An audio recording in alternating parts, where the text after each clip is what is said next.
તમે નૈતિકતા અને પ્રામાણિકતા રાખશો ને તો હું તમને 100% કહું છું અનુભવ પરથી. હું તો 26 વર્ષથી આવી રીતે ક્રાઉડ્સમાં બોલું છું અને ખૂબ લોકોના સંપર્કમાં આવ્યો.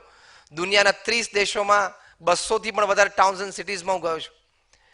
મેં 500થી પણ વધારે જીવન ચરિત્રો નાના મોટા મહાપુરુષોના વાંચ્યા છે.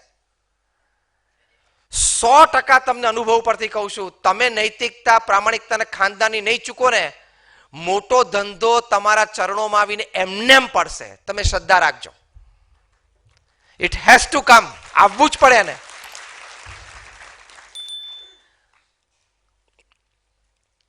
તો તમને ક્યારેય તણાવ નહીં આવે. ખોટું કર્યું હોય ને રાત્રે ઊંઘ ના આવે. ખોટું ના કર્યું હોય ને કેવી 15 સેકન્ડમાં ઊંઘ આવી જાય. ગોળીઓ કોને લેવી પડે ઊંઘવાની? ખોટું કર્યું હોય ટેન્શન રાખ્યું હોય તો. અને તમે એકવાર ખોટું બોલો ને એટલે ઢાંકવા માટે તમારે 10 ખોટા બોલવા પડે. હા, અને એનો મેન્ટેનન્સ ચાર્જ બહુ છે. એટલે મશીનનો જે મેન્ટેનન્સ ચાર્જ હોય ને એમ તમે એકવાર ખોટું બોલો ને એટલે ખોટું તમારે કામ યાદ રાખવાનું કે આ ભાઈને મેં આવું કીધેલું, પછી આ ભાઈને મેં આવું કીધેલું, પછી આ ભાઈને મેં આવું કહેલું. એ બધું યાદ બહુ રાખવું પડે. એમાં આપણી જીબી બહુ વપરાય. અહીંયા પણ લિમિટેડ જીબી છે, અનલિમિટેડ નથી. જેમ 32 હોય, 64 હોય, 128 જીબી હોય, એટલું અહીંયા એવું લિમિટેડ જ છે અહીં કઈ. એટલે પછી એ વપરાય. અને પછી પેલો કોક દિવસ પકડે તું આવું કહેતો હતો. એકચ્યુઅલી એવું હતું કે હું આમ કહેતો હતો પણ એ વખતે આમ હતું, પાછું બીજું. અને ખબર નહીં આ વાતમાં તો બધા પીએચડી છે. એટલે પછી તણાવ શરૂ થાય, સ્ટ્રેસ શરૂ થાય. તણાવ ના આવે એની માટે શ્રીમદ ભગવદ્ ગીતામાં એક સરસ વાત લખી છે. ભગવાન શ્રી કૃષ્ણે અર્જુનને કહ્યું કર્મણ્ય વાધિકાર હસ્તે મા ફલેશુ કદાચના. કૃષ્ણએ અર્જુનને કીધું કે your job is two perform your duty well, results I will decide. ભગવાન કૃષ્ણે અર્જુનને કહ્યું કે તારું કામ શું છે, તું તારું કર્તવ્ય બરોબર નિભાવ. પરિણામ ભગવાન શ્રી કૃષ્ણે કીધું હું નક્કી કરીશ. આ વાતનો આપણને બધાને અનુભવ છે. હું ખાલી થિયોરેટિકલ વાત નથી કરતો. હું હમણાં જે વાત કરીશ એમાં તમે બધા સહેમત થશો ને હા જ પાડશો. કોઈ ના નહીં પાડી શકો. જોજો એકઈ વાત કે તમને બધાને અનુભવ છે, અનુભવ હશે જ કે ઘણી વખત તમે ખૂબ મહેનત કરી હોય, સારું આયોજન કર્યું હોય, સંપર્ક અને નેટવર્ક અને તંત્ર પણ ગોઠવ્યું હોય, પૈસાની પણ વ્યવસ્થા હોય, ઓળખાણ પણ સારી હોય, છતાં ધાર્યું પરિણામ ના આવે. હા કે ના? હા પાડો વ્યવસ્થિત. હવે બીજું કહીશ ને એમાં પણ તમે બધા હા પાડશો કે ઘણી વખત તમારી મહેનત ઓછી હોય, તૈયારી પણ ઓછી કરી હોય, પૈસા કે બીજા રિસોર્સિસની સગવડ પણ કદાચ કોઈ ઓછી થઈ હોય, ઓળખાણ પણ ઓછી હોય, નવી જ વાત હોય, નવો જ માણસ હોય, તો પણ ધાર્યા બારનો ધંધો મળી જાય છે. હા કે ના? તો આ બે વાત તમે ક્યારેય શાંતિથી વિચારી છે કે કોક વખત મારી બધી તૈયારી હોય છે છતાં ધંધો ઓછો થાય છે, અને કોક વખત તૈયારી ઓછી હોય તોય સરસ ધંધો થઈ જાય છે. એનું કારણ શું?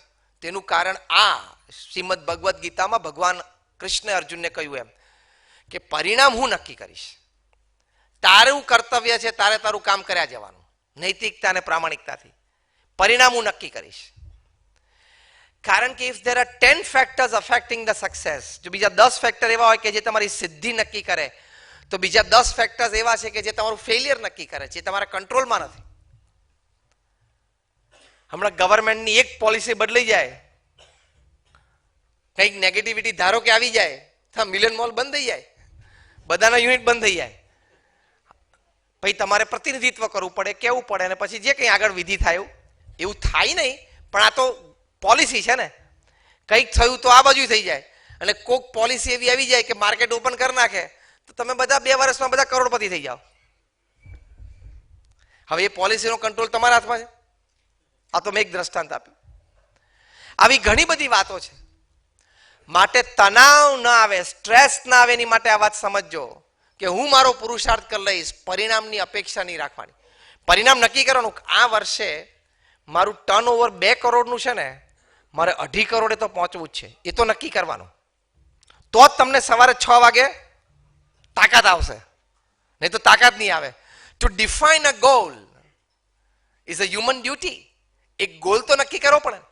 અને આ વર્ષે 2 કરોડમાંથી 2.5 કરોડનું ટર્ન હોય તો કોઈક 5 કરોડ હોય તો 6 કરોડ, કોઈક 12 કરોડ હોય તો 14 કરોડ સુધી પહોંચવું છે. એક ગોલ તો નક્કી કરવાનો, એની માટે પુરુષાર્થ પણ કરવાનો, જે કંઈ વ્યવહારિક વ્યવસ્થા કરવાની એ પણ કરવાની. પણ વર્ષના અંતે આપણે 2 થી 2.5 પહોંચવું હતું, એના કરતાં 2 થી 2 ને 30 પહોંચ્યા તો તણાવ અને ડિપ્રેશન નહીં લાવવાના કે મેં મારો પ્રયત્ન 2.5 માટે કરેલો પણ ભગવાનની ઈચ્છા 2 ને 30 માટે હશે, મને માન્ય છે. આપણે તણાવ ક્યાં આવે છે? મેં 2.5 નક્કી કરેલું થયું કેમ નહીં? પણ તું નક્કી કરે પણ બીજા બધા ઘણા ફેક્ટર્સ કામ કરી જાય. તું નક્કી કરે બધું થાય એવું કોણે કીધું? તું નક્કી કરે એવું થવાનું તો આપણે બધાને ટાટા બિરલા અને રિલાયન્સ જ થવું છે. તાર તો એ નક્કી છે જ મનમાં કે આપણે 50,000 કરોડનો ધંધો કરવો છે. બધાનું સપનું છે અને સપનું એમાં ખોટું નથી. પણ હવે બધા સપના બધાના આવી રીતે આ કક્ષાએ સાકાર થતા હોત, રિલાયન્સ, ટાટા, બિરલા જો બધા બની જતા પછી એને ત્યાં નોકરી કોણ કરત? નાનપણમાં બેટ પકડે બધાને વિરાટ કોહલી બનવાની ઈચ્છા હોય, પણ હવે બધા વિરાટ કોહલી બને ગ્રાઉન્ડ ઉપર બધાને સમાવવા કેવી રીતે? અને ઓડિયન્સમાં પછી કોણ બેસે? સ્ટેડિયમ કેવી રીતે ભરાય? IPL ના ભરાય છે. એનો મતલબ એવું નથી કે સપનું ના જોવું. મોટું સપનું જોવું એ આપણો અધિકાર છે. એની માટે પૂરો પ્રયત્ન કરવો એ મનુષ્યનું કર્તવ્ય છે. પણ ફાઇનલ રિઝલ્ટ મળે તે દિવસે સ્વીકારી લેવું એ બહુ મોટો સદગુણ છે.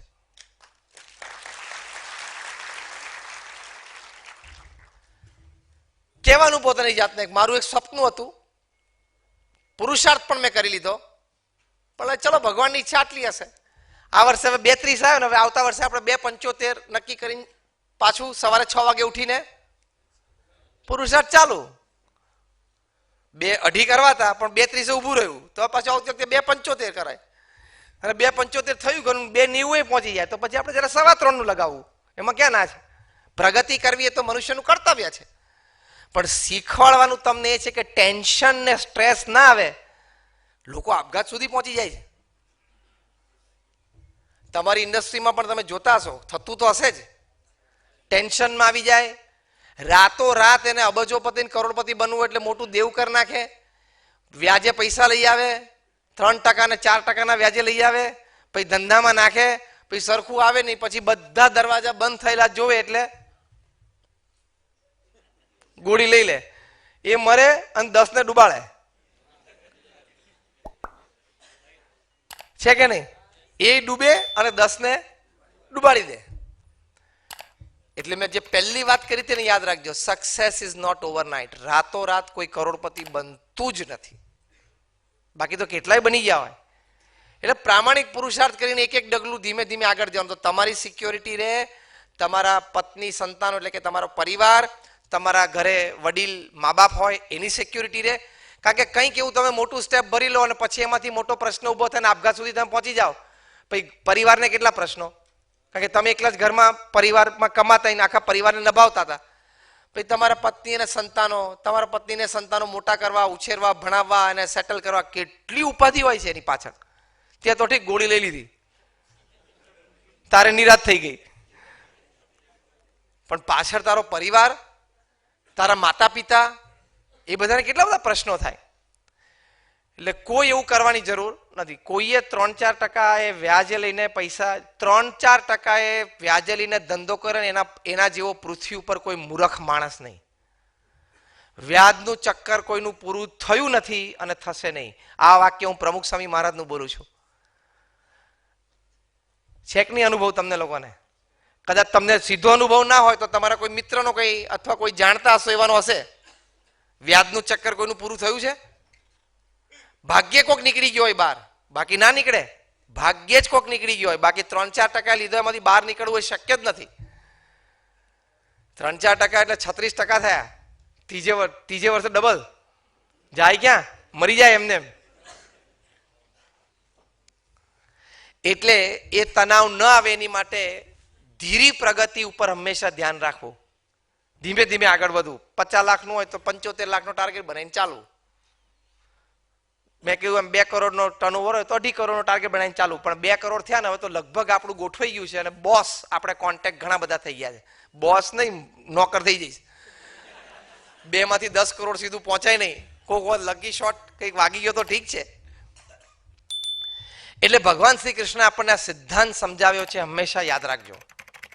કર્મણ્યવાધિકાર હસ્તે મા ફલેશુ કદાચન. કર્મ કરવું એ તારો અધિકાર છે, તારી ફરજ છે, અને પરિણામ ભગવાન કૃષ્ણે કીધું કે હું નક્કી કરીશ. એટલે જે પરિણામ આવે આપણે સ્વીકારી લેવાનું, એટલે આપણને કોઈ જાતનું ટેન્શન રહે નહીં. એટલે પહેલી રીતે જે તણાવ ના આવે એ આપણે નૈતિકતા અને પ્રામાણિકતાની વાત કરી. બીજી વાત જે તણાવ ના આવે એની માટે આપણે આ વાત કરી કે જે કંઈ પરિણામ આપણા પુરુષાર્થ પછી આપણને મળે આપણે સ્વીકારી લેવાનું, અને ફરી વખત પુરુષાર્થ માટે તૈયાર થઈ જવાનું. બીજી દિવસે સવારે 6 વાગે રેડી. એ જ આપણું મનુષ્યનું જીવન છે.